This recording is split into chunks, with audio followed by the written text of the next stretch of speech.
Hi. Hi, Ollie. How are you, son? We're going to start reading some stories on video so that you can see them. This was one of my favorites. This is called The Muffin Muncher by Stephen Cosgrove and illustrated by Robin James. That's them.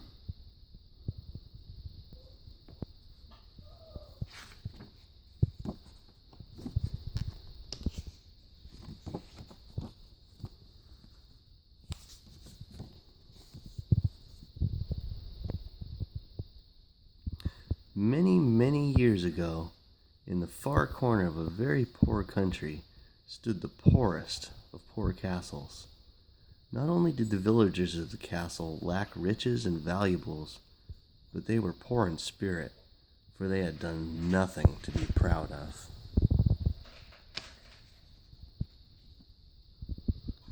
The only way they had survived at all was by baking and selling the most delicious and delectable muffins in the land.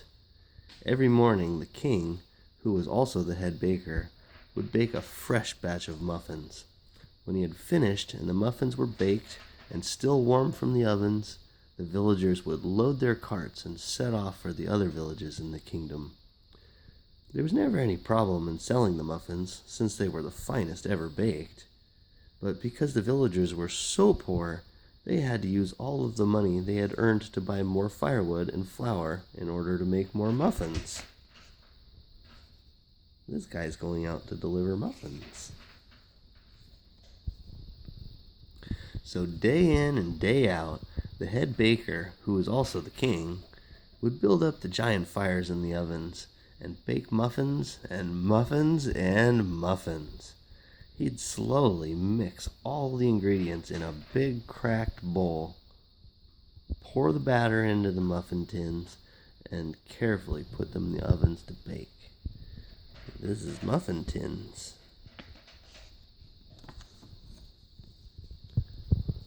The villagers were just barely surviving. As if things weren't bad enough for them, there appeared at the castle one day a great and monstrous dragon. Dragon. Now this was not your everyday run-of-the-mill dragon.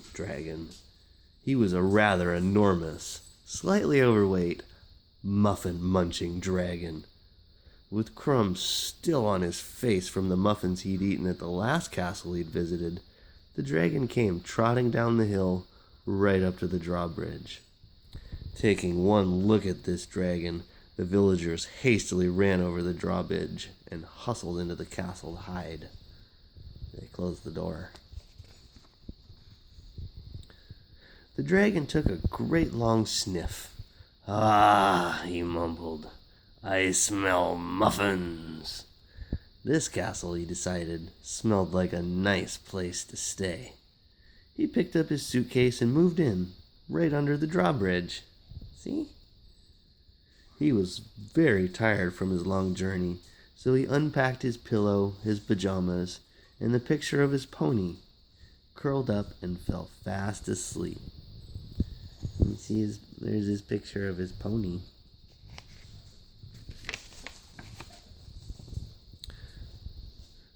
The next morning, the villagers looked out of their castle windows and thought the dragon was gone. Breathing a sigh of relief, they calmly began preparing for another day. After loading their wagons with fresh, warm muffins, they set off across the drawbridge, over the soundly sleeping dragon. With all the rattling from the wagons, the dragon awoke with a shudder. He yawned once, stretched twice, and peeked over the edge to see what was going on. So that's it, huh? Those muffins look so good, and I am very hungry. He thought, and finally he came up with a plan.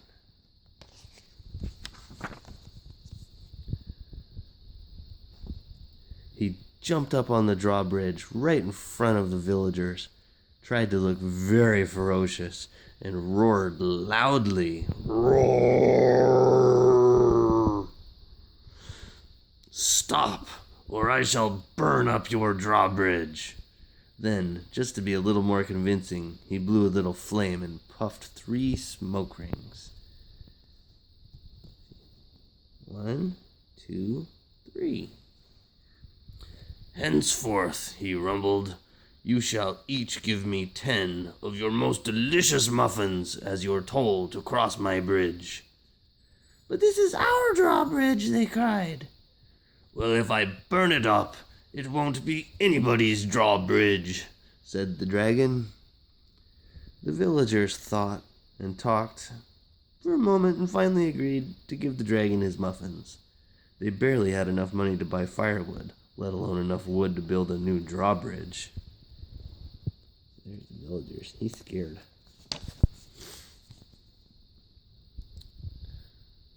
From then on, every wagon that crossed the drawbridge left the dragon 10 absolutely delicious muffins. With crumbs all around him, the dragon would sit there, contentedly stuffing those scrumptious muffins away. That's what he's doing. He's stuffing scrumptious muffins. This probably would have gone on to this very day, except for one slight problem. The dragon was eating so many muffins that the villagers did not have enough to sell. Because of that, they didn't have enough money to buy firewood for the ovens, or even flour to bake more muffins. They would return every day with fewer and fewer supplies, until one day they all came home with nothing.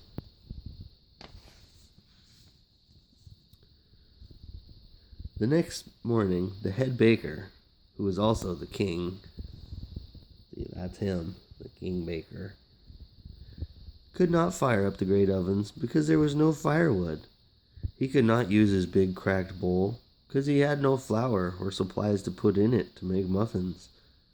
With a heavy heart and a tear in his eye, the baker sat sadly on a pile of empty flour sacks and cried, "We have no more supplies to make muffins, and no more wood to light the fires.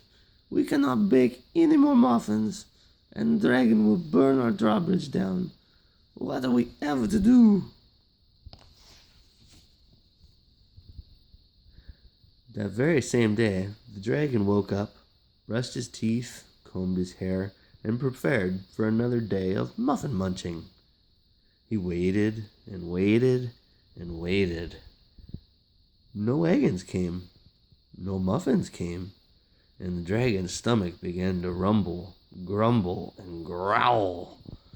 He tried eating a few of the crumbs that had dropped on the ground the day before, but that didn't satisfy his hunger. Besides, they were stale. "No muffins," he grumbled, as his stomach rumbled and growled. "No muffins!" Finally, he decided to enter the castle and find out what had happened to all of his muffins. There he is, going into the castle to investigate. The dragon wandered through the castle until he reached the bakery. Then he peeked inside. "Where are my muffins?" he rumbled. "I've been waiting and waiting and waiting. Where are my muffins?" See, that's a hungry dragon. The head baker, who was also the king, walked up to the dragon as bravely as he could.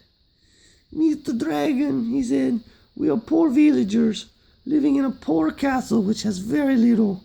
Before you came, the muffins we sold barely paid for our firewood and supplies.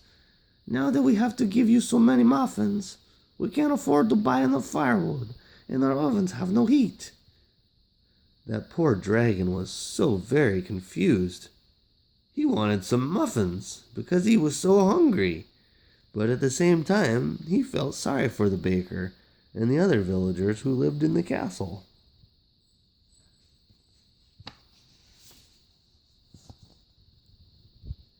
The dragon thought and thought. Finally, a big dragon smile crossed his face.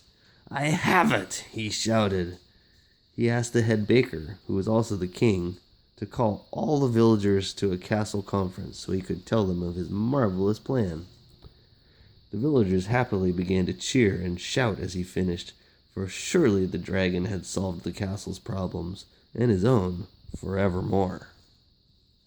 Oh, what is his plan? Then and for always, the dragon heated the ovens of the bakery with his mighty flame. With the extra money they saved by not having to buy firewood, the villagers could easily afford to leave a generous stack of muffins within easy reach of the muffin-munching dragon. While heating up the ovens with a lot of style and grace, the muffin muncher smiles a smile with crumbs upon his face.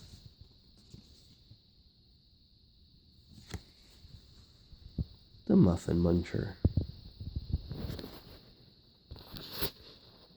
Good night, Ollie.